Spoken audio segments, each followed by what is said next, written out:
Thank you Lord dahil makakakain ako ng gusto kong pagkain ngayong araw. Yay! Bumili din ako ng pastries at saka ice cream. Yay! First Sunday off ko ngayong taon. Kaya naman, thank you Lord. May panibagong vlog na naman ako ngayong araw. Kaya heto, pa-chill-chill lang ako dito muna sa room.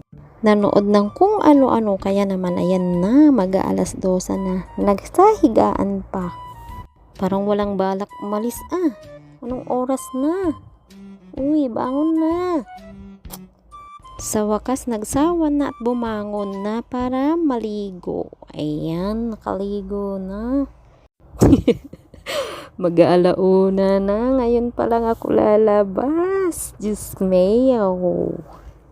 Ngayong araw, ititreat ko yung sarili ko sa pamamagitan ng pagkain. Yes, pagkain. At dito ako kakain sa may iyon. Ayan.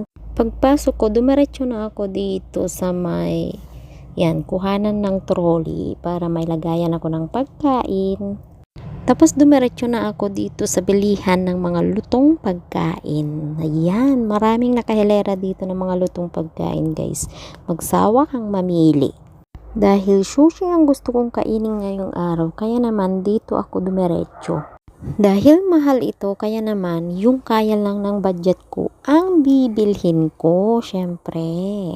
Kumuha rin ako ng vegetable salad. So, yan. Tapos, bibili din ako nito para matry ko. Hindi ko pa ito na-try. Ayan, para matikman natin. Ayan, nakapili na ako. Kaya naman pupunta na tayo sa may cashier. Ayan, para magbayad. Pagkatapos kong magbayad, ayan, karga-karga ko na itong pinamili ko. Kaya naman pupunta tayo dun sa food court para dun tayo kakain.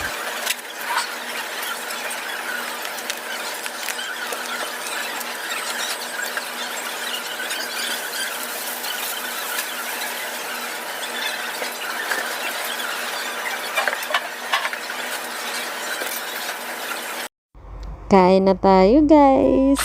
Ayan. Unahin ko munang kainin itong vegetable salad.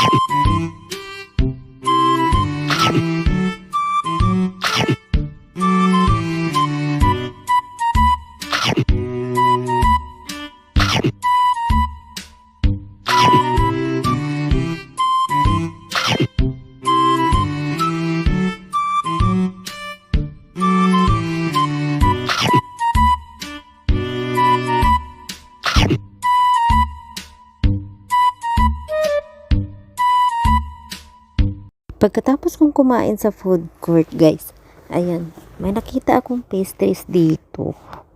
Yan, bumili ako 3. Yan, at kinain ko muna siya dito sa may gilid. Dito lang ako kumain. Dahil nakain ko na ang gusto ko dito, ayan, pupunta naman ako sa McDonald's para kumain ng ice cream bago umakyat.